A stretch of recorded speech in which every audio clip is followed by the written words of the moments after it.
What's up, fellas? Week 14 is in the books. The regular season is done. And it's been a while since we did a video, so I figured now's a good time to do a season recap for each team and also a little playoff preview for what's ahead. Let's do it. So here are the final regular season standings, and man, it was a tight one. I had to include a points for column over here just to show how close it was from top to bottom. Well, actually, top to number 9. We had one team lagging behind quite a bit. We'll cover that later. But yeah, if you look at those middle teams, it's honestly a few dozen points that separates them, and that's just a couple points a week. So really, every roster move, every close win or loss was huge this year in figuring out where everyone finished. So let's go ahead and do the team-by-team recap, and let's start with the good. Let's start with the teams who still got a shot at the title. First up is the number 1 seed in the playoffs and AFC champ, yours truly, whence keeping it real goes wrong. And this team had to overcome its arguably trash keeper selections to start the year, namely Baker and Completion Maker, who is QB 19 on the season so far. Ouch. And he's spent more time making commercials than winning football games. But thankfully, I made up for it in the draft, pretty much just by having no duds in the draft, no crazy injuries, all just pretty solid picks. If you look at the first 4 rounds of the draft, there are quite a few rough picks who way underperformed, whether it's because of injury or just having a down year. Luckily, I avoided that. But remember, there wasn't a pick from round 5 through 9, and so wide receiver looked very ugly, a collection of misfits to start the season. But thankfully, the waiver wire additions of Courtland Sutton and Golden Tate, who was later flipped with a 4th-round pick for DeAndre Hopkins, that made all the difference. So now this team doesn't really have any holes, and I guess what I'm trying to say is great job by me. Look, I hate to do it, but I will do it.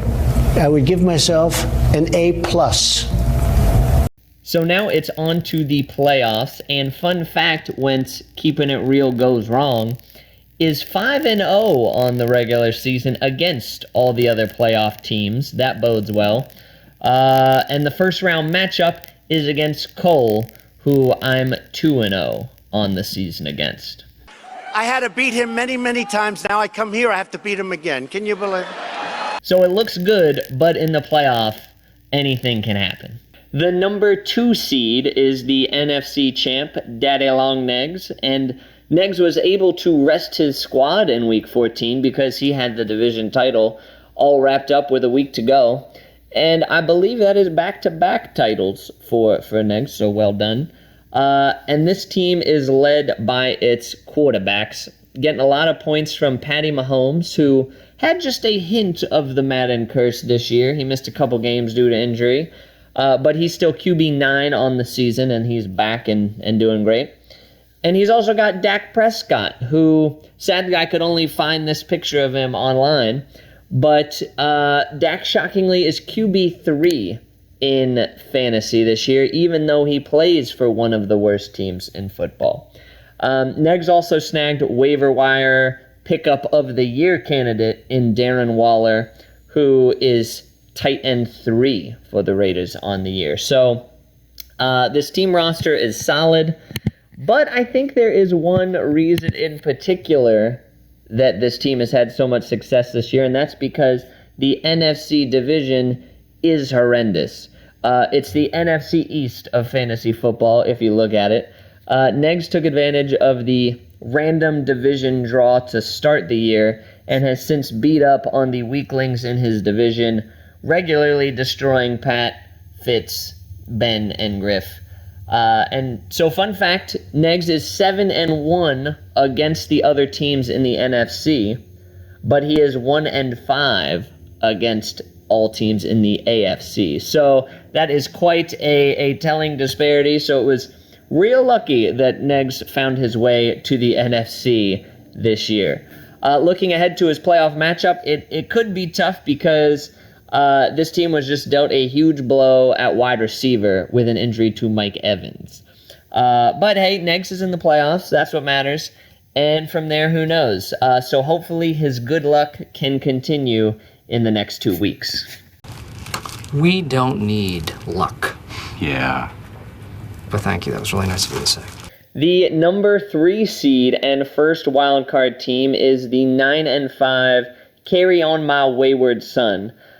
Drew had a very solid year this year and had to overcome quite a bit because somebody put him at a huge disadvantage right from the get-go. Sorry. So, Drew's first keeper, Luck, retired. His other keeper, Kerryon Johnson, is on IR. But he made up for it in the draft. His MVP is definitely the steal of the draft. 9th rounder, Austin Eckler, who is RB3. Drew needs to send a big old thank you fruit basket to Melvin Gordon because these running back holdouts, they seem to do huge things for whoever is the backup. We saw the same thing last year with James Conner. This team is also super dangerous at wide receiver. He's got 4 of the top 11 scoring wide receivers on this team. Pretty impressive. And QB was a giant issue for this team, but he picked up Ryan Tannehill, who somehow has been on fire in the second half of the season with the Titans. Who would have thought? So if that quarterback play continues with everything else on this team, Drew will be pretty dangerous in the playoffs. So remember, this was your preseason simulation champ, and it is still looking quite possible with 2 weeks to go. The second wildcard team and number 4 seed is Cole and Rusty Barnacle, and he made it into the playoffs in the closest imaginable way. I'm sure Cole was watching anxiously during the Monday Night Football game, Eagles-Giants, and with 2 minutes left, he was losing the tiebreaker to Mike to get into the playoffs by just 4 points and desperately needed, I guess, not just a catch or two from Ertz, but a touchdown to ensure the win, and miraculously he got it.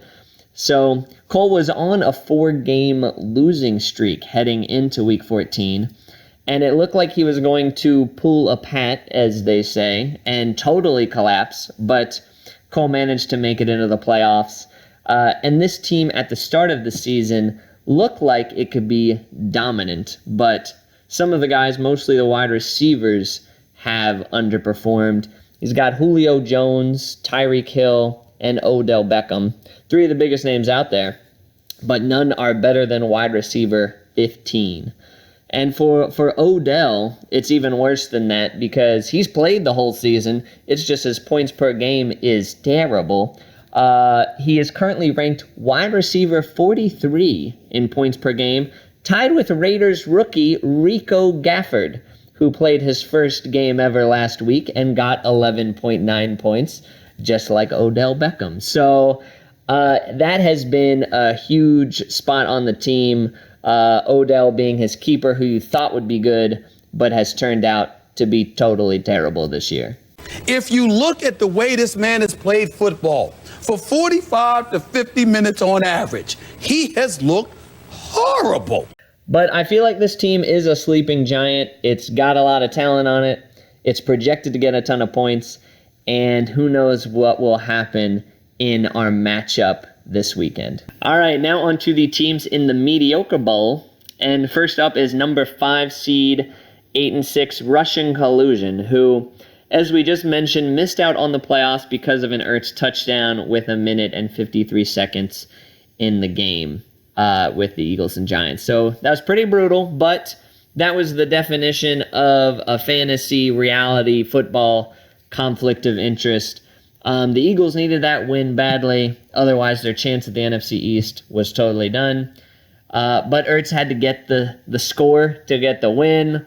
So Mike's fantasy team died so that the Eagles could live. Your fantasy sacrifice will not go in vain. Go Birds. Mike had a late season surge to put himself in playoff position. He won the final 3 weeks with huge point totals. And that surge mostly coincided with Derrick Henry taking off. Henry was his second-round pick that I know I personally thought was a bit of a reach and was way too early, but it turned out to be a very savvy pick. Henry has been RB5 on the season and a total monster down the stretch in this somehow unstoppable Titans offense. So, also Mike's first-round pick and Michael Thomas is currently wide receiver 1.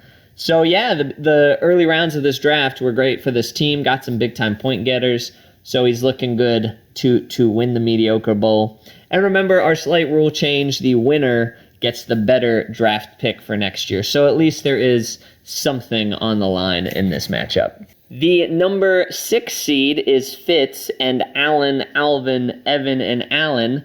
I very much hate saying or writing that team name, but he avoided the toilet playoffs by 9.9 points. And that also came down to Monday Night Football. Fitz needed Golden Tate to not outscore Miles Sanders and Dallas Goedert by 7 points. And even though Sanders and Goddard didn't have a huge game, much like any of the Eagles, Fitz's faith in the Eagles was rewarded, and he got the number 6 slot. So on the season, this team actually ended up with the 3rd most points in the league. Again, it was super close on the points for the season, but Fitz ended up number 3, mostly behind his amazing quarterbacks. Fitz got QB1, Lamar Jackson, in the 6th round, and QB5, Josh Allen, in the 11th round. So some nice value picks there. But the early round picks are what killed this team. Fitz got Joe Mixon in the 1st round, RB17. T.Y. Hilton in the 3rd round, wide receiver 58. And Juju Smith-Schuster in the 4th round, wide receiver 57. So not all of it has been their fault. For instance, Juju, he was supposed to take off without crazy old Antonio Brown in the picture. But since the start of the season, Juju's original QB got his elbow wrecked. The backup QB got knocked unconscious / his head bashed in by Myles Garrett. And now he's being thrown to by a guy named Duck Hodges. So that's stuff you just can't predict in August. But hey, Fitz persevered, had a solid enough season, and avoided the playoffs for the toilet, and that's what's important. So well done, Fitz. Speaking of the toilet playoffs, we've gotten to the bottom tier teams. And first up is everybody's favorite toilet bowl team, the number 7 seed, Pat, and giving you a chubby. After week 9, I think Pat was number 1 in total points, leading the NFC division, and he was 6-3. But here is a look at the second half of Pat's season. I can't stop! Help! There's a cliff! And your family screaming, "Oh my God, we're burning alive!" Pat's team turned into a total dumpster fire, and he lost 5 straight weeks in a row to drop to 6-8. Ouch.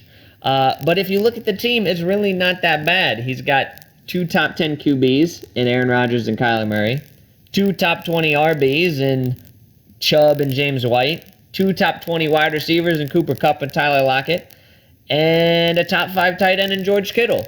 That's everything you need. It sounds good. Sounds like this team would have a solid record. But if you look at the box scores during that losing streak, Coach Pat was pulling all the wrong strings. Like, for instance, in that losing streak, there were 4 times where a player got Pat 0 points. And I'm not saying 0 points to exaggerate, like, oh, they didn't do well. I mean, literally, they ran around the field for 60 minutes and got 0 points. 0.0.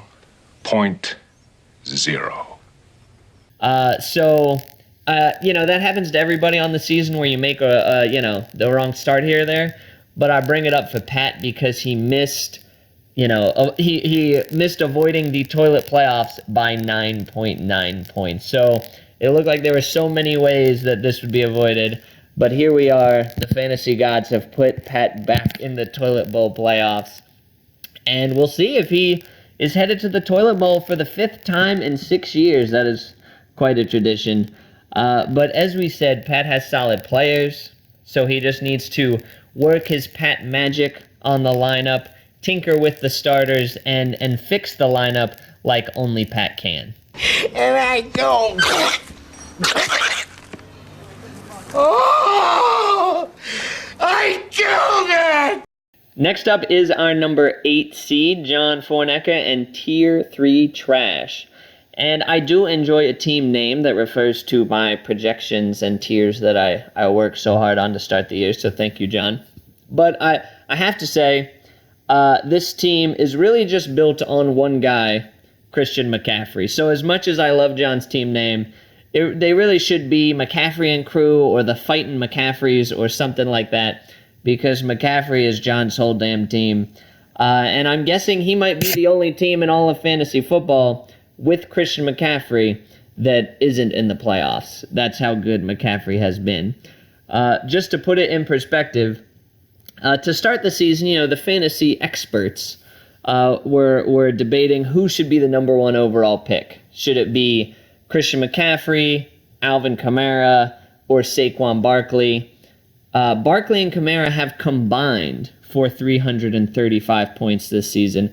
McCaffrey by himself has 380 points. It's just insane. But other than McCaffrey, the cupboard is bare for this team.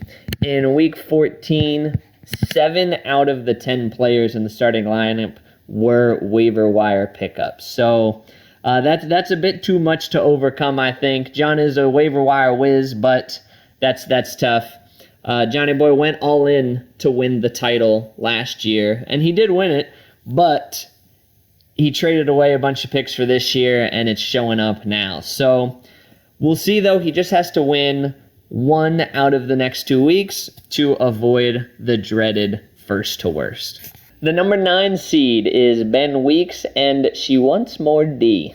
And in Ben's last season in the league, he went to the Toilet Bowl, so he took a couple years off, got his mind right, wanted to return to fantasy football better than ever, but in his first year back, he is returning to the Toilet Bowl playoffs. Oh no! We suck again! But Ben's team actually is not too bad. He started off 0-4, and this team looked like a total train wreck, but he has gone 5-5 in the last 10 weeks. And also on the bright side, Ben should feel somewhat vindicated because we were all very confused by his what the hell just happened 3rd overall pick in the draft of Leonard Fournette. But Fournette has actually been very good this year and is RB7. And the other 2 running backs from the first round are Joe Mixon and Saquon Barkley. Mixon's RB17, Barkley's RB18. So what looked like one of the biggest reaches our draft has ever seen turned out to be a fairly to moderately savvy pick by Ben. So well done. He also quietly has 2 top 10 wide receivers in Edelman and DJ Moore. I was very surprised they're that high. And then a 3rd wide receiver, Emmanuel Sanders, who has been on an absolute tear since joining the 49ers. Put that together with QB2 Deshaun Watson and tight end 4 Mark Andrews. And I would be very surprised if this team gets the toilet. Ben is projected this week, I think, to get like 150 points once he fixes his lineup, which is very good for a Toilet Bowl team. But yeah, this week it's a classic reality football versus fantasy football conundrum for Ben because, of course, he wants to win in fantasy, but he is a diehard Panthers fan, and he is going up against Fornecker and the Fightin' McCaffreys. So we'll see what happens in that matchup. Wrapping it up, we have our number 10 seed, Stephen Griffith and Richie Rich. And it's a good thing he's Richie Rich because it looks like he might be buying us a draft board next year. Heyo. Griff's team has run into some trouble this year. And I don't know if we can call it bad luck or not because Griff drafted a bunch of old dudes with injury problems, and that's just begging for trouble. Ben Roethlisberger in the 5th round, out for the year. Cam Newton in the 3rd round, out for the year. And now Alshon Jeffrey in the 6th round, out for the year. So that's tough right there. And Griff was also unable to pull off any of his patented, these 5 guys I picked up off waivers for your best player trade offers. So it's been pretty rough all year long because of those QB injuries we mentioned before. He's now led at that position by waiver wire pickups QB 23 Ryan Fitzpatrick and QB 26 Kyle Allen. This man was a bona fide scrub. He can't play. No disrespect whatsoever. And so on the season, Griff is last in points by a lot. Mentioned before, saw that table how 1 through 9 was really close in points. And sadly, we are lagging a lot at the number 10 spot. The difference between the number 1 team in points and number 9 team in points is 140. The difference between number 9 and number 10 is 390 points. That's one whole Christian McCaffrey behind the number 9 spot. That is nuts. And even in the dark years of Greg Bernardi, who knew very little about football and picked Jay Ajayi like 8 rounds too early, this has never happened. So I think the only way to really show this, we need a visual, is maybe with a graph or something. Would y'all want a graph? Like a scatter plot or something like that? Does that sound good? All right, let's do it. So here is a little graph for you, and on the x-axis we have points for, and on the y-axis we have points against. And I'm sure Pat would like you to note that he is the highest in points against and has had terrible luck again this year, as always. But if you look at the points for, we're all grouped 1,900 to 2,100. We got ourselves a nice little cluster. And then you have to look way to the left. And there is poor Griff just sitting by himself, all by his lonesome over there. It's pretty crazy, the difference. So going into the last 2 weeks, Griff has to be the favorite for the toilet bowl. But as we've seen in past years, they don't play the toilet bowl on paper. In the playoffs, the cream always rises to the top, or whatever the opposite of that is for the toilet bowl. So it's going to be an interesting battle coming down to the last 2 weeks between these teams. All right, everybody, I think that does it. But before we go, I would like to point out that to start the season, when I did those tiers and that little simulation, the championship matchup was Drew versus Cole, with Drew getting the championship. And the toilet bowl matchup was Ben versus Griff, with Ben getting the toilet. And both of those results are still possible, down to the exact matchup and the end result. So pretty crazy if it winds up that way. But anyway, I thought I'd point out it's like a March Madness bracket where the teams are still alive. So we'll see what happens. It should be an exciting last 2 weeks. Hope you enjoyed the video, and good luck in all your playoff matchups.